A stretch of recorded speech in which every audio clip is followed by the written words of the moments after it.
મંગલમ ભગવાન વીરો મંગલમ ગૌતમ પ્રભુ મંગલમ સૂલિભદ્રા જૈનો ધર્મોસ્તુ મંગલમ. કયા કયા ઘાતી કર્મો હોય છે? 4 આ ઘાતી કર્મો હોય છે: જ્ઞાનાવરણ્ય, દર્શનાવરણ્ય, મોહની અને અંતરાય કર્મ. તો આ 4 ઘાતી કર્મ એવી રીતે હોય છે અને 45 કઈ રીતે?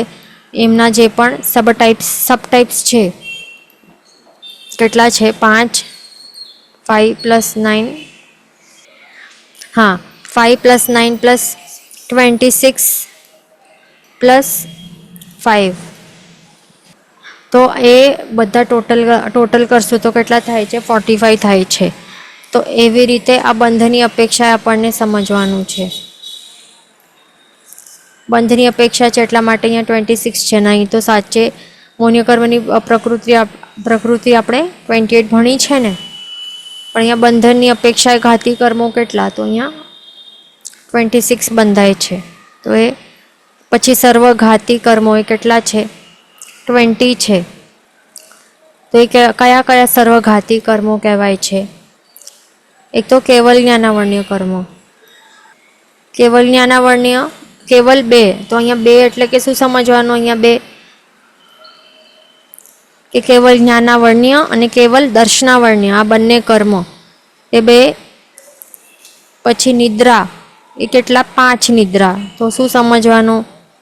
નિદ્રા નિદ્રા નિદ્રા, પ્રચલા પ્રચલા પ્રચલા અને સ્યનર્થી. તો આ 5 ટાઈપની નિદ્રાઓ એ પણ સર્વઘાતી કહેવાય છે.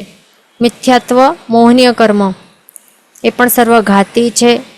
અનંતાનુબંધી 4. અનંતાનુબંધી 4 એટલે કયા? અનંતાનુબંધી ક્રોધ, માન, માયા, લોભ, કષાય, ચારિત્ર, મોહનીય કર્મો એ 4 પણ સર્વઘાતી છે. અપ્રત્યાખ્યાનીય 4 અને પ્રત્યાખ્યાનીય 4, ક્રોધ, માન, માયા, લોભ, કષાય, ચારિત્ર, મોહનીય કર્મો. તો એવી રીતે આ એમને સર્વઘાતી કહેવાય છે. આ કર્મોને આ શા માટે કહેવાય છે એમને સર્વઘાતી? કારણ કે ફર્સ્ટ ઓફ ઓલ અહીંયા સમજવાનું કે ઘાતી એટલે કે શું? અહીંયા ઘાતી કર્મોને ઘાતી કર્મ શા માટે કહેવાય છે? કારણ કે તે આત્માના જે મૂળ ગુણો છે, સ્વાભાવિક ગુણો છે, એનો ઘાત કરે છે, એટલા માટે એને ઘાતી કર્મ શબ્દ કહેવાય છે. તો તે 4 અથવા તો 45 હોઈ શકે છે, પણ અહીંયા મૂળ 4 સમજવાનું. 1 મિનિટ, શું છે આ? આપણે શું વાત કરતા હતા કે મૂળ આ 4 ઘાતી કર્મ અને પ્રતિભેદો 45 ઘાતી કર્મો. અને જ્યારે અહીંયા આપણે સર્વઘાતી આ શબ્દ કહેવાય છે. સર્વઘાતી એટલે કે શું?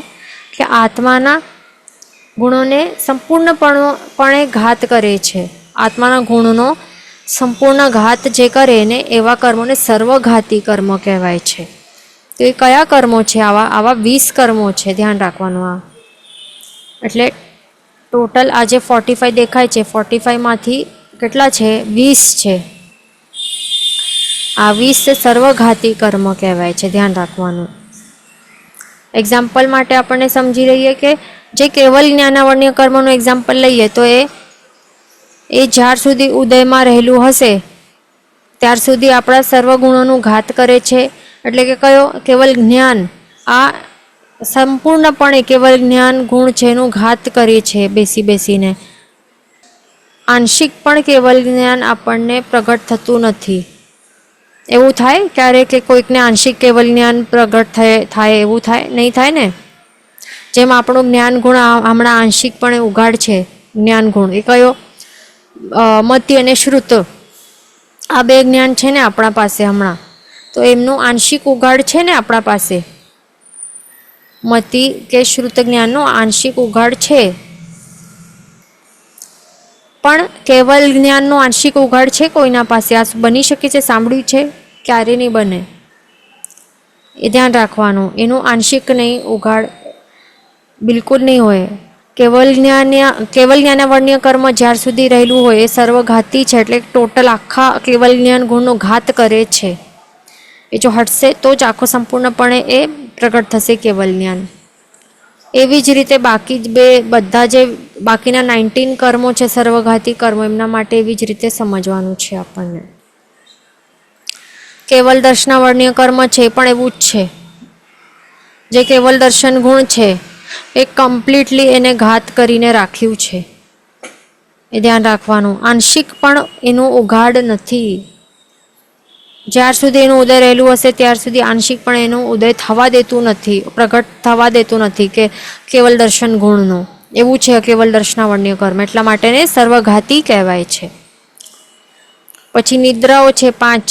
જ્યાર સુધી આ નિદ્રા દર્શનાવર્ણ્ય કર્મોનું ઉદય રહેલું હશે ત્યાર સુધી જે દર્શન ગુણ છે એનું એ ઘાત કરે, સર્વઘાતી કહેવાય છે એને. મિથ્યાત્વ છે, મિથ્યાત્વ મોહનીય કર્મનો ઉદય હોય આંશિક પણ, તો આંશિક પણ સમકિત પ્રગટ થવા નહીં દે. ધ્યાન રાખવાનું, આંશિક પણ સમકિતાએ આવે, સમ્યક દર્શન ગુણ પ્રગટે નહીં, પ્રગટે ને, એટલા માટે એને સર્વઘાતી કહેવાય છે. પછી અનંતાનુબંધી 4, પ્રત્યાખ્યાન સંજ્વલન 4, પ્રત્યાખ્યાનીય 4, એ બધા માટે પણ એવું જ છે. જ્યાર સુધી હોય ત્યાર સુધી એ જે પણ ગુણોને ઢાંકે છે એ પ્રગટ થવા નહીં દેતે બિલકુલ, આંશિક પણ. પછી છે દેશઘાતી 25. એ બાકીના 25 જેમ આપણે જોયું ને કે અહીંયા ટોટલ છે ઘાતી કર્મોમાં 45 છે, એમાંથી સર્વઘાતી 20 છે, બાકી કેટલા 25 રહ્યા ને તેને દેશઘાતી કહેવાય છે. દેશઘાતી એટલે કે એ આત્માના ગુણોનું ઘાત તો કરે છે કારણ કે ઘાતી કર્મ છે ને, પણ એ કેટલું કમ્પ્લીટલી ટોટલી નથી કરતા, પણ દેશથી આંશિક ઘાત કરે છે. આત્મિક ગુણોનો આંશિક ઘાત કરે છે બાકીના જે 25 કર્મો છે તેઓ. એ કયા કયા છે? જેમ કે મતિ જ્ઞાનાવર્ણ્ય કર્મ, અહીંયા જ્ઞાનાવર્ણ્યના કેટલા? એક જ છે ને સર્વઘાતી, બાકી 4 કેવા છે? દેશઘાતી છે. જ્ઞાનાવર્ણ્યના 4 એ કેવા છે? મતિ જ્ઞાનાવર્ણ્ય, શ્રુત જ્ઞાનાવર્ણ્ય, અવધિ જ્ઞાનાવર્ણ્ય અને મનઃપર્યવ જ્ઞાનાવર્ણ્ય કર્મ. એ 4 કેવા છે? એ આત્મિક ગુણોનો આંશિક જ ઘાત કરે છે. આંશિક ઘાત કરે છે એટલા માટે આંશિક ગુણ પ્રગટી પણ શકે છે ને. આપણામાં છે ને બુદ્ધિ છે ને, આપણે ભણી શકીએ છીએ ને. શા માટે? કારણ કે જેટલું અમુક પ્રમાણમાં એનું આવરણ છે અને અમુક પ્રમાણમાં ઉઘાડ છે આ ગુણોનું, એટલા માટે આપણે બુદ્ધિ છે, આપણે ભણી શકીએ છીએ, શ્રુત સમજી શકીએ છીએ. ધ્યાન રાખવાનું. ઓકે, તો આપણે જ્ઞાનાવર્ણ્યના 4 કેવા છે?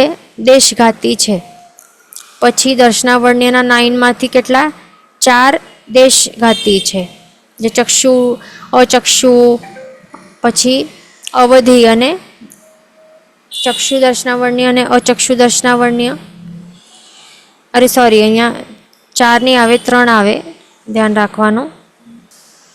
અહીંયા કેવલ દર્શનાવર્ણ્ય 1 આવી ગયું ને, અને 5 નિદ્રાવ, તો કેટલા થયા? 6 થયા ને. એટલે દર્શનાવર્ણ્ય 9માંથી 6 એ કેવા છે? સર્વઘાતી છે. અને માત્ર 3 એ દેશઘાતી છે. કયા કયા? ચક્ષુ, અચક્ષુ અને અવધિ દર્શનાવર્ણ્ય કર્મ. એ 3 દેશઘાતી છે. આંશિક ગુણોનો ઉઘાડ રાખી એટલે રહી શકે છે આપણામાં, અને આંશિક ગુણોનું શું કરે છે? ઘાત કરે છે દેશથી. પછી મોહનીય કર્મ જે છે તો એમાં કેટલા બાકી રહ્યા છે? 26 છે ને ટોટલ, અને અહીંયા 26માંથી અહીંયા કેટલા દેખાય છે સર્વઘાતી? 4 3s are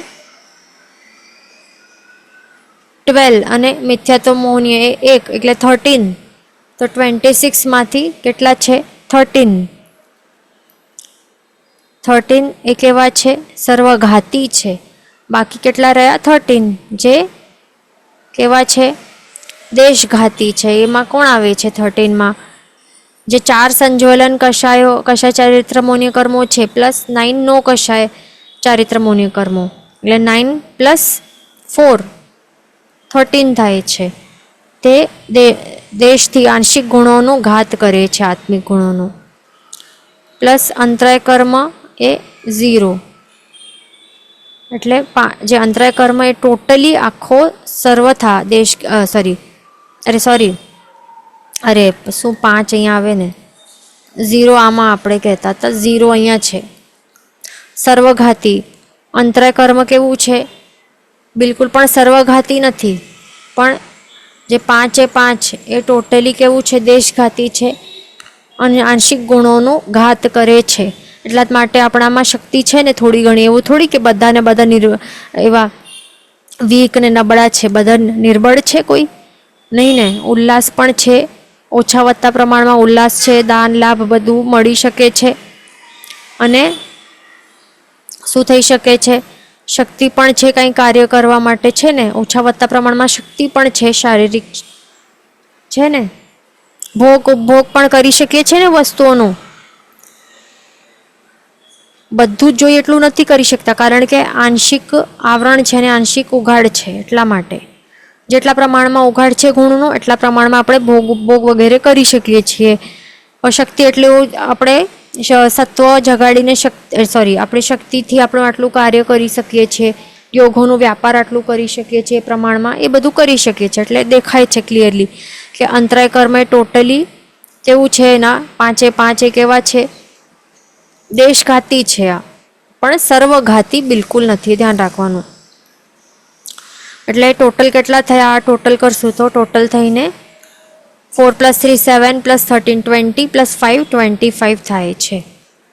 તો આવી રીતે શું થાય છે, દેશઘાતી કેટલા હોય છે, 25 કર્મો, ઘાતી કર્મોમાંથી 25 કર્મો આ જે પણ આપણે જોયા એ દેશઘાતી છે. એ નોટ ડાઉન કરી લેવાનું. આપણે અહીંયા લખ્યું નથી પણ નામો લખી લેવાના જે આપણે ડિસ્કસ કર્યા તે. ઓકે. પછી અઘાતી કર્મો કેટલા છે, તે છે 4. એક તો છે વેદનીય, આયુષ્ય, નામ અને ગોત્ર. આ 4 અઘાતી કર્મો છે. તો આ ચારોને આપણે અઘાતી કર્મ શા માટે કહીએ છીએ, કારણ કે તેઓ આત્માના ગુણોનો ઘાત નથી કરતા. એ ધ્યાન રાખવાનું. આત્માના સ્વાભાવિક ગુણોનું એ ડાયરેક્ટલી ઘાત નથી કરતા. એટલા માટે આ 4ને શું કહેવાય છે, અઘાતી કર્મ કહેવાય. ને એમના પ્રતિભેદો કેટલા છે, એમની 75 જે ઉત્તર પ્રકૃતિઓ એ અઘાતી કર્મ કહેવાય છે. તો એ 75માં કેવી રીતે થાય છે, 2 વેદનીય કર્મ, પછી 4 આયુષ્ય કર્મ, પ્લસ કેટલા નામના 67 ગણવાના. 67 નામ કર્મ અને ગોત્ર કર્મ 2. આ યાદ રાખવાનું. આપણે આ બધું કેલ્ક્યુલેશન પહેલાં જ કરી દીધું હતું. બંધન નામ કર્મ અને શું સંઘાતન નામ કર્મ, એને 5 શરીર નામ કર્મમાં સમજી લેવાનું કે આ તો હોય જ. અને વર્ણાદિ 20 ને 20 નહીં ગણતા, 4 ગણવાના. તો એવી રીતે 67 નામ કર્મો થાય છે. અને ગોત્રના 2, તો એ મળીને કેટલા થાય છે, 67 + 2 69 + 6 કેટલા થાય, 75. એ ધ્યાન રાખવાનું. તો આ 75 અઘાતી કર્મોની પ્રકૃતિઓ છે. જો આ બધું બંધની અપેક્ષાએ આપણે સમજ્યું છે. ઓકે, બંધની અપેક્ષાએ. અહીંયા ક્વેશ્ચન છે, ડેફિનેશન ઓફ દેશઘાતી કર્મો શું છે. તો દેશઘાતી કર્મો એટલે કે શું, જે કર્મો આત્માના ગુણોનું દેશથી ઘાત કરે છે, એવા કર્મોને દેશઘાતી કર્મ કહેવાય છે. ઓકે. બીજું અહીંયા ક્વેશ્ચન છે કે પંડિતજી પાસે સાંભળ્યું છે કે જેટલા પ્રમાણમાં મોહને તોડો તેટલા પ્રમાણમાં કેવલ જ્ઞાન હોય, આંશિક. તો આ અલગ અપેક્ષાથી કહ્યું હશે, પણ આવું એવી રીતે હોતું નથી. એ ધ્યાન રાખવાનું. મોહનીય કર્મ એટલે કે શું, મેન જે તોડતું હોય છે, એટલે કે એ શું કહેવાય છે કે કેવલ જ્ઞાન આંશિક પ્રગટ્યું એ નહીં કહેવાય, પણ એ કેવલ જ્ઞાન કે મોક્ષ તરફ ગતિ એ કરી રહ્યો છે આત્મા, એ કહેવાય. એટલે કે શું, જે ગુણસ્થાનક આપણે ભણ્યું ને આ કર્મસ્થવમાં એ જ હતું, બધું ગુણસ્થાનક ઉપર હતું. એટલે એમાં જ આપણે શું ભણ્યું હતું કે મોહનીય કર્મ એ તોડે છે, ક્યાં કેવી રીતે તોડે છે, કયા કયા ગુણસ્થાનક ઉપર આપણે જોયું ને બધું. તો એ તોડતો જાય. પણ કેવલ જ્ઞાન ક્યારે પ્રગટે છે, 13થમાં ઉપર જ પ્રગટે છે ને. એ આપણે ક્લિયર જોયું. જો આંશિક તોડતું હોત તો પછી પહેલાં 6ઠ્ઠા 7મા અથવા તો જ્યાં શ્રેણીઓ માંડે છે 8માં ઓનવર્ડ્સ ત્યારથી આંશિક પ્રગટવાનું ચાલુ થઈ જાત, એવી રીતે હોત ને, પણ એવું નહીં, એવું થતું નથી. કારણ કે આ શું છે, મોહનીય કેવું છે, મિથ્યાત્વ મોહનીય કર્મ, સોરી કેવા આપણે કેવલ જ્ઞાનની વાત કરી રહ્યા છીએ. કેવલ જ્ઞાનાવરણીય કર્મ એ કેવું છે, સર્વઘાતી છે. એ બધા જ ગુણોનો ઘાત કરે છે ટોટલી, એટલે કે કેવલ જ્ઞાન ગુણનો સંપૂર્ણ રીતે ઘાત કરે છે. અને એ ક્યારે પ્રગટે? જો કેવલ કેવલ જ્ઞાનાવરણીય કર્મ સંપૂર્ણપણે જો નાશ થાય તો જ કેવલ જ્ઞાન પ્રગટી શકે છે. નહીં તો આંશિક એક ડોટ જેટલું પણ એ પ્રગટી નહીં શકે, એ ધ્યાન રાખવાનું. તો એ આપણે કર્મસ્તવમાં જ આન્સર, આપણા ગુણ સ્થાનકોમાં જ આપણે એ આન્સર આપણે સમજી લીધું હતું. ઓકે. અને બીજી અપેક્ષાએ આપણે શું જોયું હતું કે જે મતિ જ્ઞાન, શ્રુત જ્ઞાન, મનઃપર્યવ જ્ઞાન અને અવધિ જ્ઞાન, એ બધા શું છે, કેવલ જ્ઞાનના જે ભાગલા છે ને એના જ અંશ છે. એ આપણે જે સમજ્યું હતું ને. તો ચોપડીના આપણે સૂર્યનું સમજ્યું હતું ને એવી રીતે.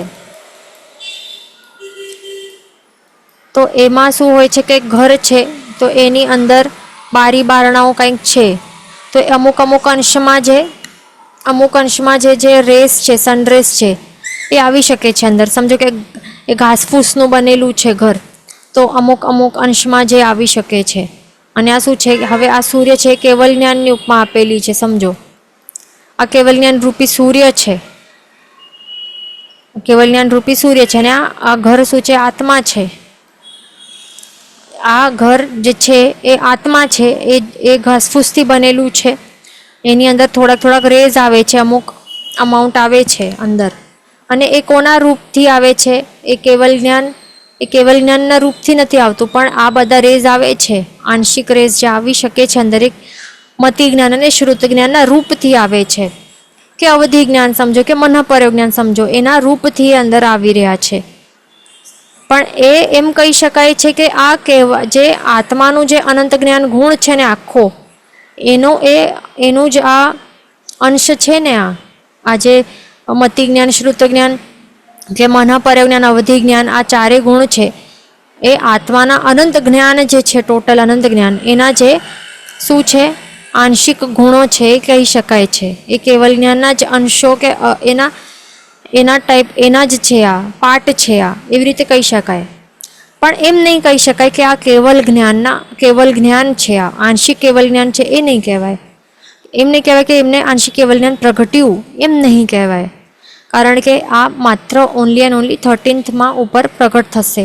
જો આપણે એમ કહેતા હોઈએ તો શું થાય? દેટ મીન્સ જે પહેલા ગુણ સ્થાનકવાળા છે એ મિથ્યાત્વ દ્રષ્ટિ ગુણ સ્થાનકવાળા છે. તો એમને પણ એમનામાં પણ શ્રુત જ્ઞાન, મતિ જ્ઞાન તો છે જ ને, એમનામાં પણ ઉઘાડ રહેલું છે. એટલા માટે એ સાયન્ટિસ્ટ લેવલના પણ બની શકે છે, ટોપર્સ હોઈ શકે છે, ઇન્ટેલિજન્ટ હોઈ શકે છે, સુપર ઇન્ટેલિજન્ટ, મેમરી પાવર એકદમ બેસ્ટ હોઈ શકે છે. તો એ શા માટે? મતિ જ્ઞાન એમનામાં પણ એ અજ્ઞાનના રૂપે છે એનામાં, કારણ કે મિથ્યાત્વી છે, પણ એ અનંત જ્ઞાનનો અંશ જ છે ને. પણ જો આપણે કહીએ કે એ જ્ઞાનનું જે અંશ એમાં છે, એ કેવલ જ્ઞાનનું જ અંશ આપણે સમજીએ, તો એમાં આપણે જો કહેતા હોઈએ કે કેવલ આ જે મતિ જ્ઞાન, શ્રુત જ્ઞાન એ આંશિક કેવલ જ્ઞાનના અંશ જ છે, તો એમ પછી કહેવાય કે પછી મિથ્યાત્વી છે એમનામાં પણ કેવલ જ્ઞાનનું અંશ પ્રગટી ગયું, એ પછી એ પણ કહી શકાય ને. તો એ ખોટું પડી જાય, એકદમ ખોટું થાય. ઓકે. એટલે કોઈને પણ સાચે સિદ્ધાંતમાં શું કહે છે કે કેવલ જ્ઞાન કોઈને નહીં પ્રગટી શકે, માત્ર 13th ગુણ સ્થાનકે જે જીવ આવે એમને જ પ્રગટે છે. કાં તો 100% હોય, ટોટલી પ્રગટી જાય 13th ગુણ સ્થાનક ઉપર, અથવા તો કાં તો 0 હોય, એકદમ 0 હોય, અથવા તો 100%. એના વચ્ચે બિલકુલ પણ કોઈ અંશ નહીં હોય, એ ધ્યાન રાખવાનું. હવે અહીં ક્વેશ્ચન છે કે આંશિક મોક્ષની અનુભૂતિ કહેવાય. તો મોક્ષ એટલે કે શું? સર્વ કર્મનો નાશ, એને મોક્ષ કહેવાય. ઓકે. સર્વ એટલે કે જે 100% બધા કર્મો છે એનું નાશ, એને જ મોક્ષ કહેવાય. ઓકે. હવે આંશિક મોક્ષ જે શબ્દ છે એનું મિનિંગ શું છે કે આંશિક મોક્ષ એટલે કે આખો 100% નહીં, બટ અમુક ભાગ, સમજો કે 2%, 2% કર્મની નિર્જરા થઈ તો એને આંશિક મોક્ષ, જો એમ આપણે જો કહેતા હોઈએ તો એને એ નહીં કહેવાય, આંશિક મોક્ષ નહીં કહેવાય. નહીં તો પછી સેમ છે ને, જે પણ મિથ્યાત્વી વગેરે હોય અભવી, તો એમને પણ આંશિક મોક્ષ પ્રગટ થઈ જ કહેવાશે, કારણ કે કર્મ નિર્જરા તો તે પણ કરતા હોય ને. કર્મ નિર્જરા માત્ર સકામ નિર્જરા નથી, પણ અકામ નિર્જરા પણ કરી શકાય છે. તિર્યંચો કરતા હોય, બધા કરતા હોય, બરાબર. જે પણ અભવી છે, મિથ્યાત્વી છે, તેઓ પણ પરાણે દુઃખ કષ્ટ સહન કરીને કર્મોની નિર્જરા કરતા હોય છે અકામ નિર્જરા દ્વારા. એટલે આંશિક, એટલે એમની પણ કર્મ નિર્જરા થાય છે. તો એ આંશિક કર્મ નિર્જરાને મોક્ષ, આંશિક મોક્ષ કહી શકાય કે એમને પણ આંશિક મોક્ષ પ્રગટી, તો એ મિથ્યાત્વ કહેવાશે, એ ખોટું કહેવાશે, નહીં કહેવાય બિલકુલ પણ. એટલે ધ્યાન રાખવાનું, મોક્ષનું જો આપણે કહીએ ને ડેફિનેશન શું છે, એનું વ્યાખ્યા, સાચી વ્યાખ્યા શું છે, મોક્ષ એટલે કે મોહનું ક્ષય.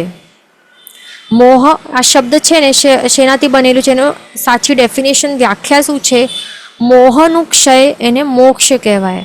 તો જે પણ, અથવા તો સર્વ, અથવા તો મુક્તિ, સિમ્પલ મુક્તિ, સંસારથી મુક્તિ, અથવા તો મોહનો ક્ષય, એને મોક્ષ કહેવાય છે.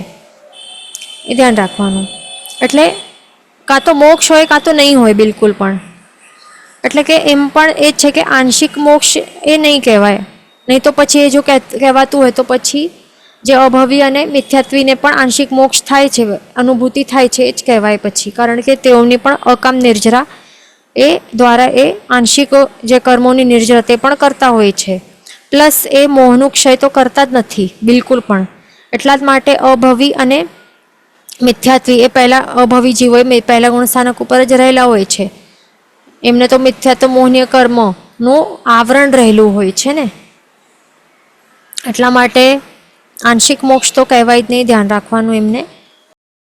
હવે બીજું આપણે જે ગુણસ્થાનકની વાત કરીએ કે ગુણસ્થાનકમાં આગળ આગળ જે જીવ વધતો જાય છે, તો એ મોહનીય કર્મોનું ક્ષય કરતો જે ક્ષપક્ષ જીવ છે એ શું કરે છે, આઠમા ગુણસ્થાનકથી એ ચડતો જાય છે ઉપર. એ શું કરે છે ત્યારે મોહનીય કર્મનું ક્ષય કરતો ચડે છે ને. અને આપણે શું કહ્યું, મોક્ષ એટલે કે શું, મોહનું ક્ષય.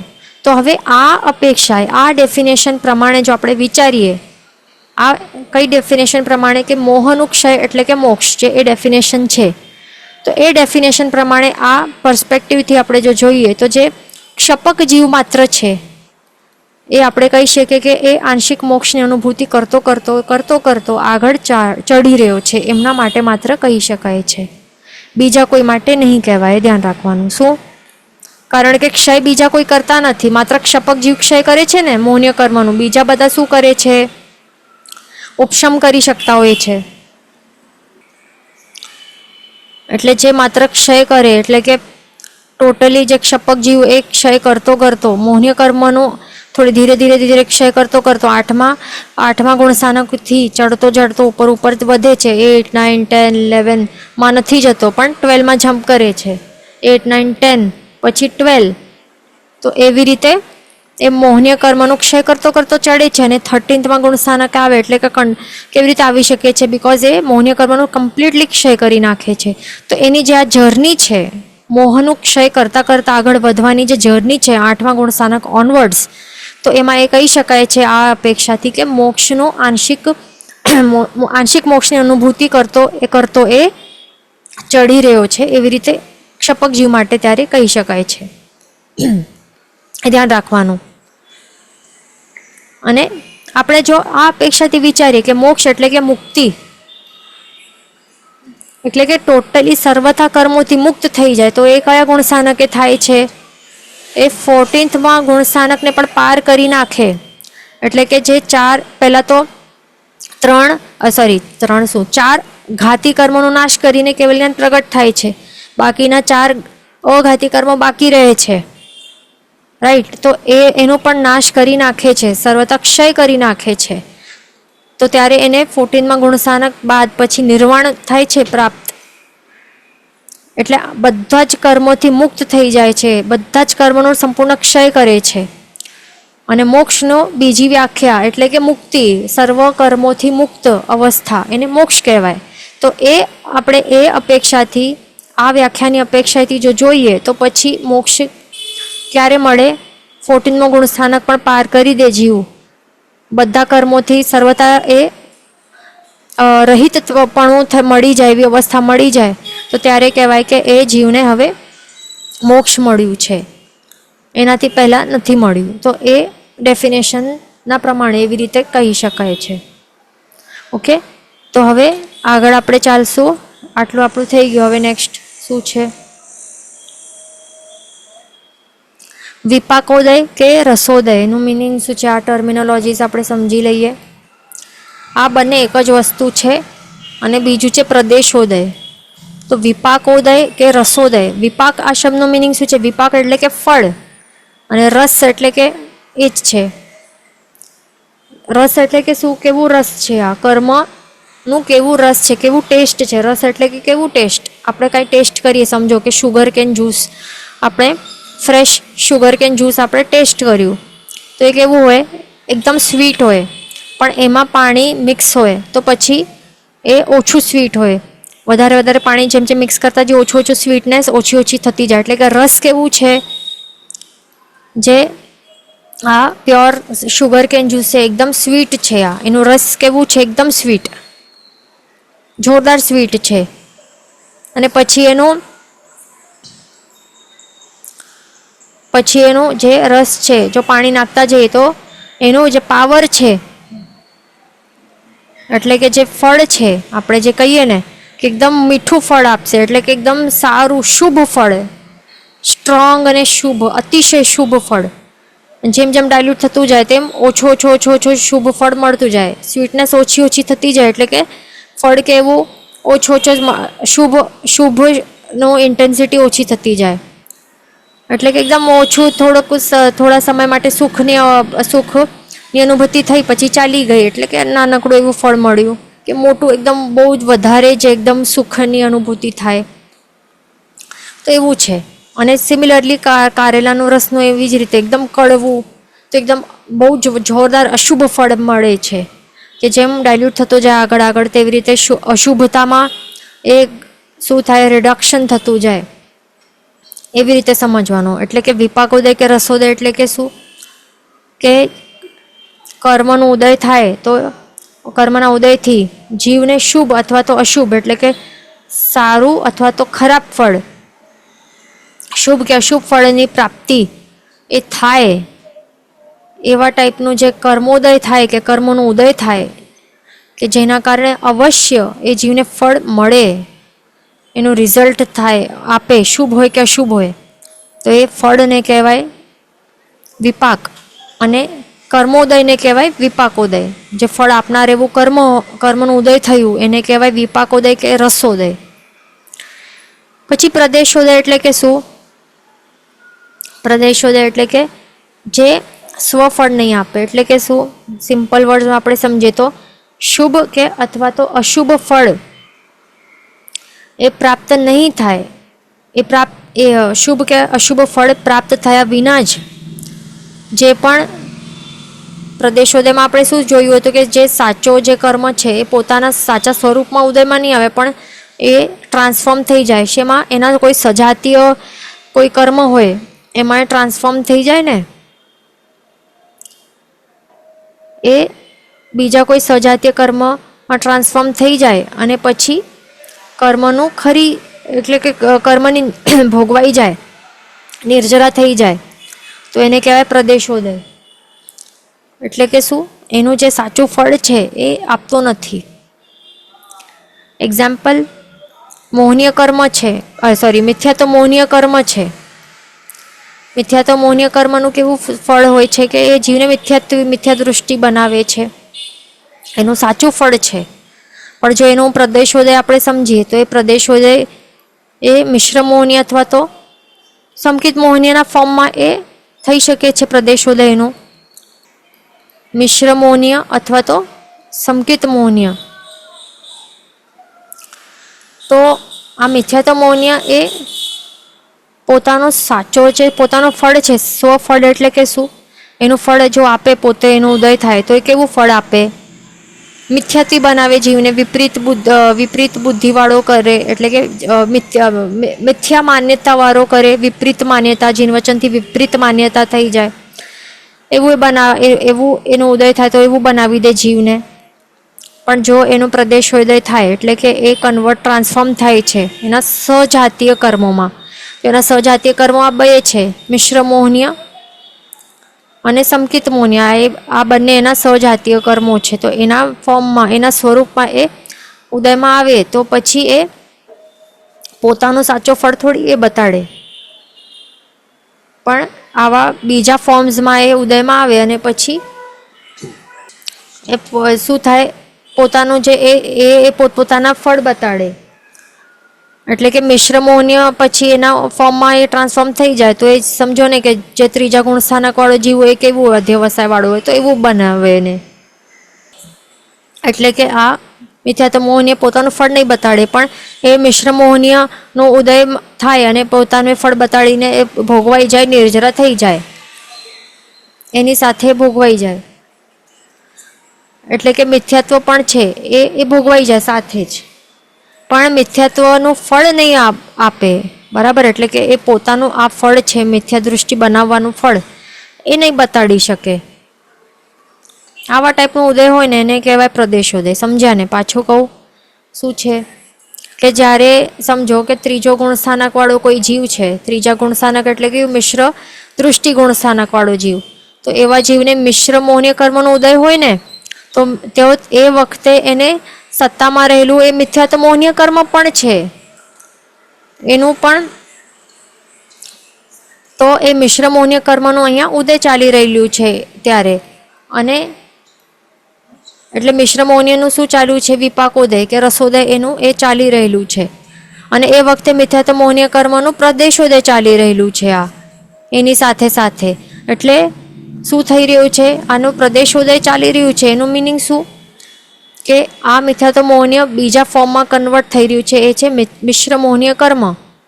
અને એ પોતાનું એનું વિપાકોદય ચાલી રહેલું છે, એ પોતાનું ફળ, સાચો ફળ આપશે આ મિશ્ર મોહનીય કર્મ.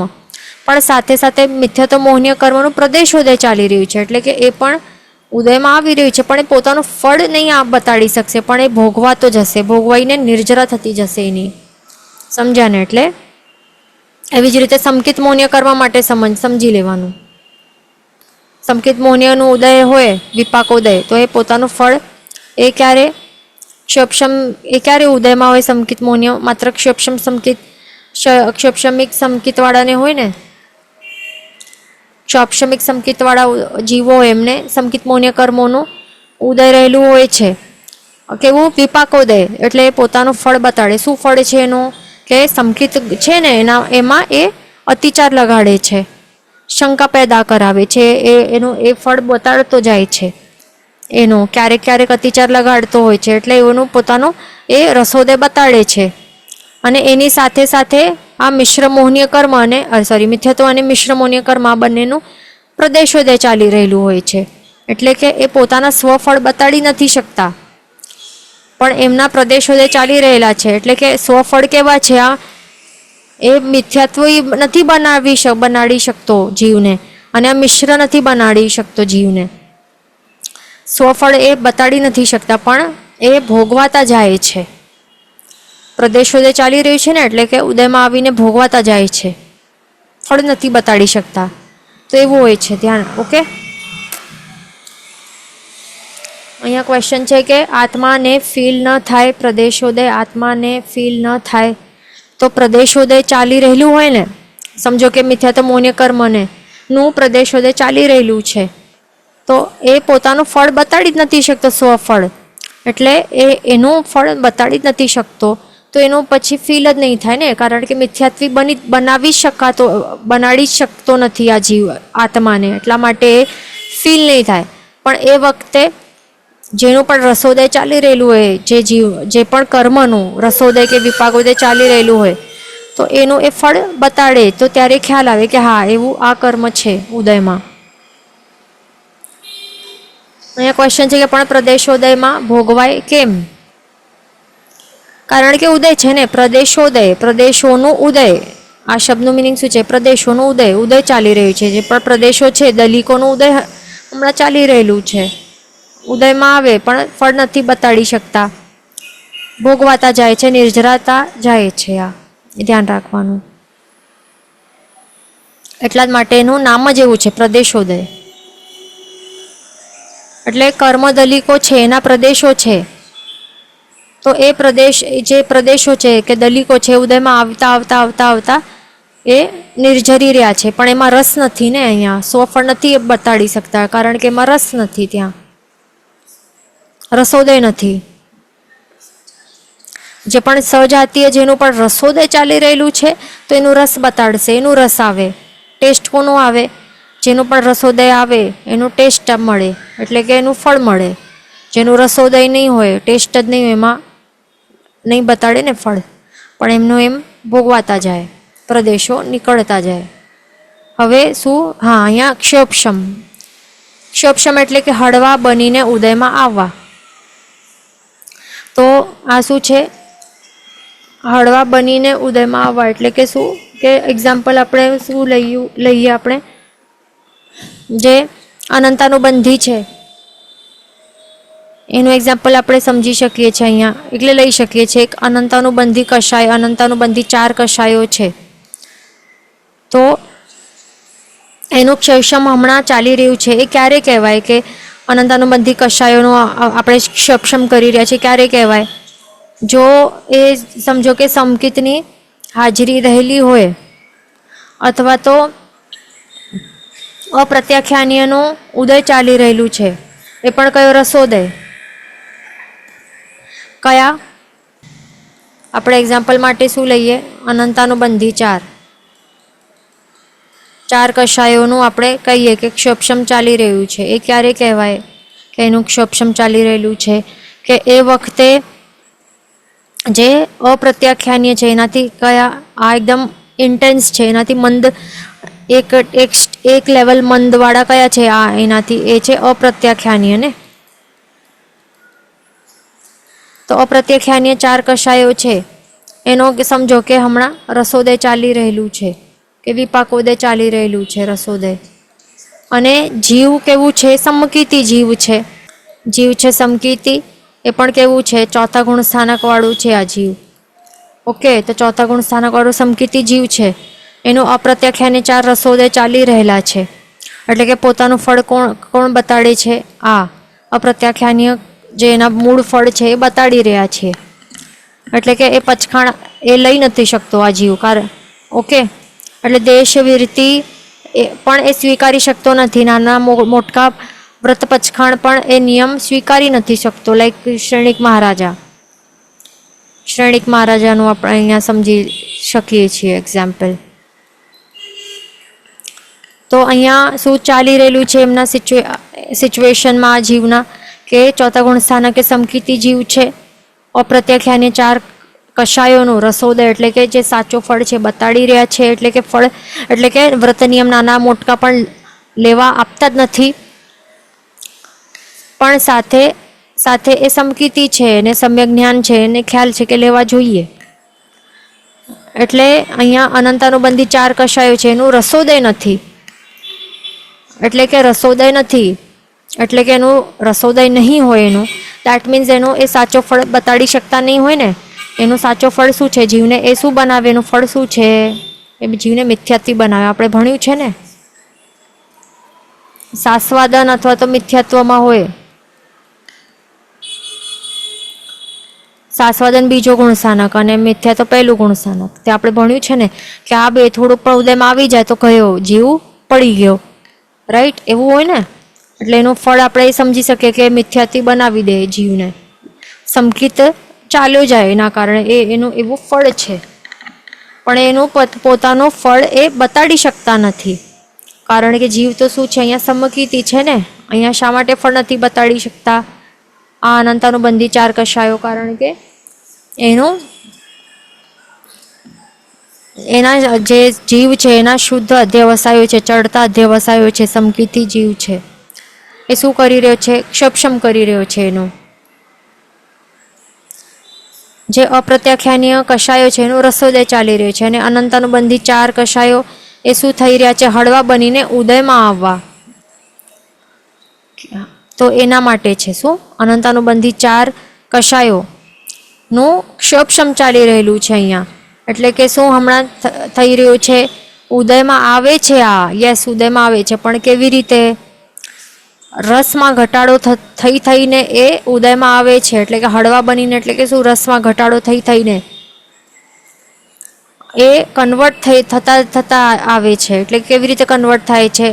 અપ્રત્યાખ્યાનીયમાં કન્વર્ટ થઈને એમનો રસમાં ઘટાડો થાય છે, અને અપ્રત્યાખ્યાનીયમાં કન્વર્ટ થાય છે, અને અપ્રત્યાખ્યાનના રૂપે એ ઉદયમાં આવે છે, અને તે પોતાનો રસનો ઉદય એટલે કે રસોદય કરે છે. એટલે કે ફળ બતાડે છે.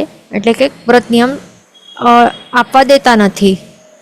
એટલે આવું સિચ્યુએશન છે. તો આમાં પણ સમકીર્તિ રહેવા દે છે જીવને, કારણ કે અનંતાનુબંધીનો વિપાકોદય નથી. અહીંયા એનું ક્ષપશમ ચાલી રહ્યું છે. જીવ શું કરે છે? અનંતાનુબંધી 4 કષાયનું ક્ષપશમ કરે છે. એટલે કે એનું રસમાં ઘટાડો, એના વિશુદ્ધ દેવસાય દ્વારા રસમાં ઘટાડો કરતો શું કરે છે? એનો રસોદય થવા દેતો નથી. ઉપશમ કરીને રાખે છે. રસમાં ઘટાડો કરે છે. રસમાં ઘટાડો કરીને મંદ કરીને અપ્રત્યાખ્યાનીયમાં કન્વર્ટ કરે છે. અને અપ્રત્યાખ્યાનીય એ મંદ લેવલના ડાયલ્યુટેડ વર્ઝન છે. ડાયલ્યુટેડ વર્ઝન છે એ ડાયલ્યુટેડ એનો ઉદય આપશે. જેવું પણ રસ છે, એટલે કે વ્રત નિયમ લેવા આપતા નથી. એટલે કે જેનું સ્ટ્રોંગ રસ, એનું સાચો કેવું છે અનંતાનુબંધીનું, એ જીવને મિથ્યાત્વી બનાવે. તો એ અહીંયા પોતાનું સ્વફળ બતાડી શકતો નથી. અહીંયા ધ્યાન રાખવાનું. ઓકે, ક્લિયર થઈ ગયું હશે ક્ષપશમ એટલે કે શું. હવે એની અંદર આપણને એ પણ કહેવાય છે કે જે અનંતાનુબંધી કર્મો છે, અનંતાનુબંધી 4 કષાયો છે, એનું પ્રદેશોદય, 1 મિનિટ, પ્રદેશોદય ચાલુ છે પણ કહી શકાય છે. જે આપણે હમણાં સિચ્યુએશન કહીને, જે આ સિચ્યુએશન જે આપણે ડિસ્કસ કરી, ઓકે, તો એમાં આપણને એવું લાગી શકે ને કે પ્રદોષોદય પ્રક્ષપશમ જેવું જ લાગે છે, એવું ફીલ થયું હશે ને. પણ બંનેમાં ફરક છે, યાદ રાખવું. બંને ફરક છે, અલગ છે. જો સેમ હોત તો આવા અલગ ટર્મિનોલોજીથી થોડીને કન્ફ્યુઝ કરતા આપણને પર્પઝલી. બંનેમાં ફરક છે, એટલા જ માટે અલગ ટર્મિનોલોજીસ આપી છે, અને તે ક્લિયર શું છે તે આપણે સમજી લીધું. પણ આવી સિચ્યુએશન છે, માત્ર આ સિચ્યુએશનની અંદર આપણે એમ કહી શકીએ છીએ કે અનંતાનુબંધી 4 કષાયો છે, એનું ક્ષપશમ પણ છે અને પ્રદેશોદય પણ છે. કારણ કે એનો પ્રદેશોદય છે, કારણ કે જેમ આપણે કહીએ છીએ કે શું થઈ રહ્યું છે, એમાં પોતાના સ્વફળ આપી શકતો નથી, પણ એનું સજાતીય જે છે અપ્રત્યાખ્યાનીય એનું આ રસોદય ચાલી રહ્યું છે, અને અનંતાનુબંધી પોતાનું શું છે? પ્રદેશોદય ચાલી રહેલું છે. કારણ કે એ હળવા થતા એ રસમાં ઘટાડો થતા શું થઈ રહ્યું છે? હળવા એ ઉદયમાં એ જે હળવા થઈને ઉદયમાં આવે છે. એટલા માટે એને ક્ષપશમ કહેવાય. અને પ્રદેશોદય શા માટે કહેવાય? કારણ કે એના પ્રદેશો છે એ ઉદયમાં આવે છે, પણ પોતાના ફળ નથી બતાડતા. એટલા માટે પ્રદેશોદય કહેવાય છે. હવે બીજી સિચ્યુએશન આપણે જોઈએ તો પછી એમાં શું હોય? સેકન્ડ આપણે સિચ્યુએશન સમજીએ. સમજો કે કોઈ સમકીતી જીવ છે, તો સમકીતી જીવ છે, તો આ સમકીતી જીવ હવે સમજો કે પડી ગયો, 1 મિનિટ, પડી ગયો, અને એ શું બની ગયો? મિથ્યાત્વી બની ગયો. હવે તો એ વખતે એ મિથ્યાત્વનું શું ચાલી રહેલું છે? એ મિથ્યાત્વી બની ગયો એટલે કે શું છે? એમાં મિથ્યાત્વ મોહનીયનું ઉદય છે ને, એટલે કે રસોદય ચાલી રહ્યું છે. કારણ કે એ પોતાનું ફળ સાચો બતાડે છે, એટલે કે જીવને શું મિથ્યાત્વી બનાવવું તો બતાડે છે, એટલે એ રસોદય છે. પણ સાથે જે સંકિત મોહનીય કર્મ છે, જે સંક્રમણ થઈ રહ્યો છે મિથ્યાત્વ મોહનીય કર્મમાં જે પણ ઉદ્વલના થઈ રહી છે, સંકિત મોહનીય કર્મો છે, શું થાય છે? એ ટ્રાન્સફોર્મ થઈને મિથ્યાત્વ મોહનીય કર્મમાં ટ્રાન્સફોર્મ થઈ રહ્યા છે ને. તો એ વખતે શું કહેવાય? કે સંકિત મોહનીય કર્મનું શું કહેવાય? પ્રદેશોદય થઈ રહ્યું છે એ કહેવાય છે. કારણ કે આ સંકિત મોહનીય કર્મ છે એ પોતે મિથ્યાત્વની સાથે સાથે એના પ્રદેશો પણ ઉદયમાં આવી રહ્યા છે, પણ એ પોતાનું સ્વફળ નથી બતાડી શકતા. માત્ર પ્રદેશો ઉદયમાં આવીને નિર્જરી જાય છે, પણ એ કયા રૂપમાં ટ્રાન્સફોર્મ થાય છે? મિથ્યાત્વ મોહનીય કર્મ, અને એનો પોતાનો સાચો ફળ એ બતાવી રહ્યો છે. એટલે કે રસમાં અહીંયા વધારો થાય છે, અહીંયા દેખાય છે આપણને. તો આવી સિચ્યુએશનમાં શું કહેવાય? કે સંકિત મોહનીય કર્મનો પ્રદેશોદય કહેવાય છે. પણ ક્ષયક્ષમ કહેવાય અહીંયા આ સિચ્યુએશનમાં? કહેવાય નહીં? કહેવાય ને. હવે અહીંયા જ આપણને ડિફરન્સ સમજાઈ ગયું. પ્રદેશોદય અને ક્ષયક્ષમમાં કેટલું ફરક છે. ક્ષયક્ષમ નહીં કહેવાય કારણ કે એમાં શું છે? હળવો બનીને જરૂરી છે, હળવા બનીને ઉદયમાં આવવા. અહીંયા નથી કે ભારી બનીને ઉદયમાં આવવાય છે, લખેલું નથી ને. એટલે રસમાં ઘટાડો થાય અને ઉદયમાં આવે એને કહેવાય ક્ષોપશમ. ઓકે, પણ રસમાં વધારો થઈને ઉદયમાં આવે એ નથી બતાવેલું, એટલા માટે ક્ષોપશમ ઇઝ ડિફરન્ટ. ઓકે, પ્રદેશો અલગ છે, ક્ષોપશમ અલગ છે. ઓકે, આ ક્લિયર થઈ ગયું હશે. શોર્ટમાં આપણે સમજી લઈએ કે જ્યારે ક્ષોપશમ ચાલી રહેલું હોય છે તો ત્યારે પ્રદેશોદય પણ એ ચાલુ હોય છે જીવનો. પણ જ્યારે પ્રદેશોદય ચાલતું હોય તો ત્યારે જરૂરી નથી કે ક્ષોપશમ ચાલી રહેલું હોય એ કર્મનું, એ ધ્યાન રાખવાનું. ઓકે, આ યાદ રાખવાનું, આ પોઈન્ટ તો સિમ્પલ થઈ જશે. હવે નેક્સ્ટ છે, 3 મિનિટ જ બાકી છે. નેક્સ્ટ ટોપિક આપણે અહીંયા આ સમજી લઈએ, એમાં જ કંઈક અલગ કે આપણે રિવર્સ કરીએ. સમજો આ સિચ્યુએશન સમજાય ને. હવે આ સિચ્યુએશનનું આપણે રિવર્સ કરીએ કે હવે મિથ્યાત્વ મોહનીય કર્મ છે રિવર્સ. 1 મિનિટ.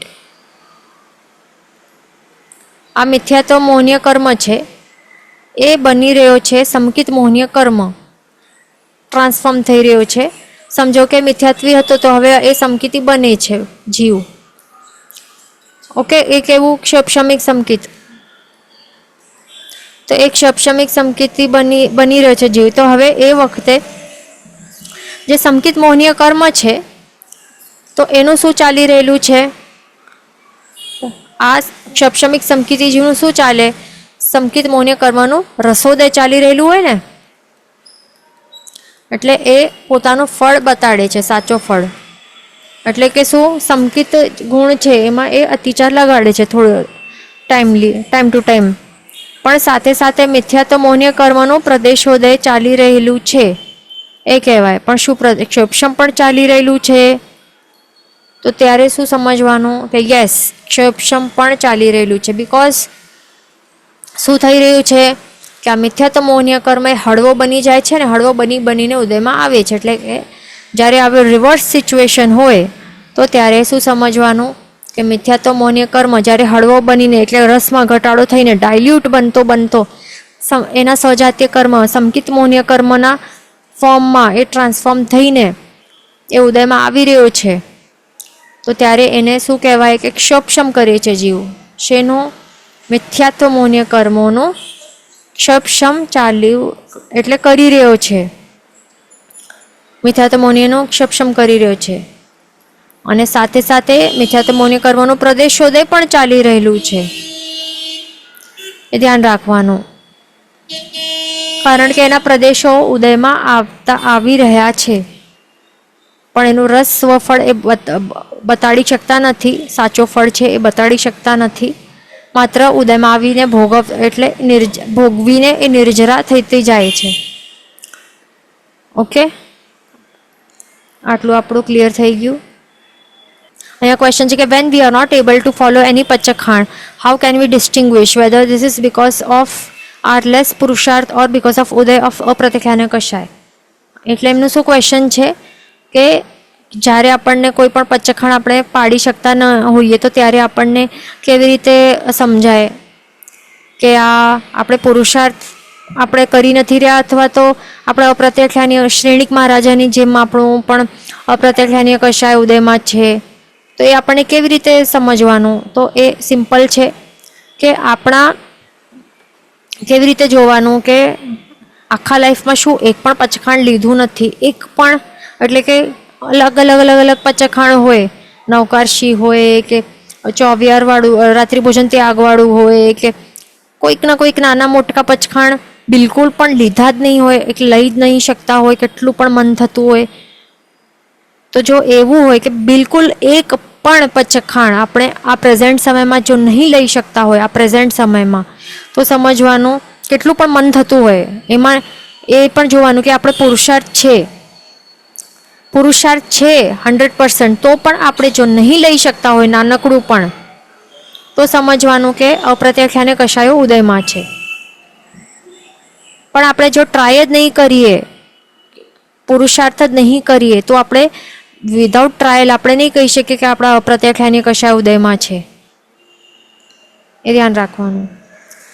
અને જો એક પણ નાનકડું પણ પચખાણ આપણે પાડતા હોઈએ ને એકદમ સિમ્પલ નાનું પણ, તો સમજવાનું કે આપણા અપ્રત્યાખ્યાની કશાય ઉદયમાં નથી. પછી બીજું અહીંયા ક્વેશ્ચન છે કે ક્ષપશમ સારા કર્મ ઉદયમાં આવે ત્યારે જ આવે. ક્ષપશમ એટલે કે મેન શું કે રસમાં ઘટાડો થાય અને પછી ઉદયમાં આવે, તો એમ આપણે કહી શકીએ કે મંદકોટીના જે પણ કર્મો છે એનું ઉદયમાં આવે, તેઓ જ્યારે ઉદયમાં હોય તો ત્યારે એ જે તીવ્ર કોટીના જે પણ સજાતિના જે તીવ્ર કોટીના હોય છે તો એનું ક્ષપશમ થાય છે, એવી રીતે કહી શકાય. પછી અહીંયા ક્વેશ્ચન છે કે પ્રદેશોદય હોય તો ક્ષપશમ હોય કે નહીં. જરૂરી નથી, આપણે એક્ઝામ્પલ્સ આપણે જોયા ને એવી રીતે. જો સમજો કે તીવ્ર રસવાળા જે કર્મો હોય છે એમનું રસોદય ચાલુ હોય, તો પછી એ વખતે એના જે બાકીના જે સજાતીય કર્મો છે એનો ક્ષપશમ જે છે એ થાય છે નહીં કહેવાય. અથવા તો જે પણ તીવ્ર કોટીના જે પણ કર્મો છે તો એ જો એમનું જે પ્રદેશોદય ચાલી રહેલું હોય છે તો એ વખતે એનું ક્ષપશમ છે એ ત્યારે કહેવાય. કારણ કે ત્યારે ઘટાડો થાય છે રસમાં, મંદ કોટીના બનીને એ ઉદયમાં આવતા જાય છે, તો ત્યારે કહેવાય ક્ષપશમ થઈ રહ્યું છે. અહીંયા ક્વેશ્ચન છે કે કોઈ પણ પ્રત્યાખ્યાન લેવાનું મન ન થાય તો વોટ. આપણું હવે શ્રેણિક મહારાજાનું શું હતું, એ સમકીતી છે. ઓકે, આ ચોથા ગુણ સ્થાનકે રહેલા હતા. ઓકે, એટલે કે સમ્યક જ્ઞાન છે, સાચી સમજણ છે, તો એવા સાચી સમજણવાળાનું કેટલા લેવલમાં આ હોય, શું કહેવાય, પ્રયત્ન કે પુરુષાર્થ કેટલું હોય, કેટલું ટ્રાય કરતા હતા તેઓ, માત્ર નરકને ટાળવા માટે પણ કેટલું પ્રયાસ કર્યું હતું. તો એ લેવલનું કે એનાથી વધારે આપણો પ્રયાસ હોય ને, પ્રયત્ન હોય, પુરુષાર્થ હોય, છતાં પણ આપણે જો પચખાણ નહીં લઈ શકીએ, બિલકુલ પણ આપણે નહીં લઈ શકતા હોઈએ, તો કહેવાય કે અપ્રત્યાખ્યાની કશા ઉદયમાં છે. પણ જેને મન જ નહીં થાય, સમજો, તો એ જરૂરી નથી, તો એ હોઈ શકે છે કે મિથ્યાત્વી ગુણસ્થાનકમાં પણ હોય, કારણ કે એને ઇન્ટરેસ્ટ જ નથી અને મન જ નથી. જે ચોથાવાળા છે ને એને મન થાય છે, સમજણ છે અને મન છે, છતાં નથી લઈ શકતા, તો એમને અપ્રત્યાખ્યાની ઉદયમાં છે. પણ જેમને મન જ નહીં થાય, એમાં ઇન્ટરેસ્ટ જ નહીં હોય બિલકુલ પણ, તો એ એવી રીતે કહી શકાય કે એમને અનંતાનુબંધી ઉદયમાં છે, એટલે મિથ્યાત્વી ગુણસ્થાનકે હોઈ શકે છે, એવી રીતે હોઈ શકે છે. અહીંયા ક્વેશ્ચન છે કે બટ ઉદય ઓફ અપ્રત્યાખ્યાની કશાય can change throughout our life or not. Like હમણાં છે બટ આફ્ટર સમ યર્સ ન હોય, so that how can we differentiate. પહેલાં લીધું હોય પચખાણ હમણાં નથી લેતા, એટલે આપણે અહીંયા ક્વેશ્ચન છે કે તો ઉદય ચેન્જ થઈ શકે છે. સાચું છે કે જ્યારે આપણને એવું આપણને જોવું હોય ને તો પચખાણ લઈને જ ટ્રાય કરવાનું. હમણાં આપણને લાગતું હોય કે આપણો કયો આપણે શું છે, આપણને મન થાય છે કે નથી થતું, કે મન થાય છે, પુરુષાર્થ છે, છતાં પણ કરી નથી શકતા, એ બધું આપણને ચેક કરવું હોય કે અનંતાનુબંધી છે કે અપ્રત્યાખ્યાનીય શું છે. તો હમણાં જ લઈને ટેસ્ટ કરી શકીએ કે હમણાં જ આવે છે ને કેરીની બાધા, આદરા નક્ષત્ર બેસે છે તો એનું ત્યાગનું પચખાણ જોઈ લેવાનું હમણાં ટેસ્ટ કરીને. તો આપણે બધા લેતા જોઈએ ને, એટલે નાનકડા મોટકડા આપણે લેતા જોઈએ છે ને વ્રત પચખાણો. એટલે મેઇન શું છે કે ઉદય જે છે એ આ પ્રેઝન્ટ સમયમાં હમણાં હોય અને પછી નહીં પણ હોય, અથવા તો હમણાં નહીં હોય અને પછી ઉદયમાં પણ આવી જાય, એટલે કાંઈ પણ હોઈ શકે છે. આપણને મેન આપણા જે ભાવો છે એ વિશુદ્ધિનું લેવલ એ વધારતા જવાનું, અને તો પછી પુરુષાર્થ કરતા રહેવાનું, એવું એ ધ્યાન રાખવાનું. તો પછી આગળ એવા અશુભ કર્મો આગળ ઉદયમાં નહીં આવે.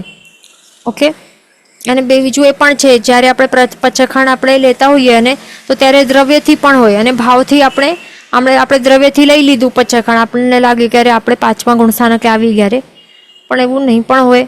આપણે ભાવથી સાચે પહેલા ઉપર જ હોઈ શકીએ છીએ, ચોથા ઉપર પણ હોઈ શકીએ છીએ, એવું પણ હોય છે.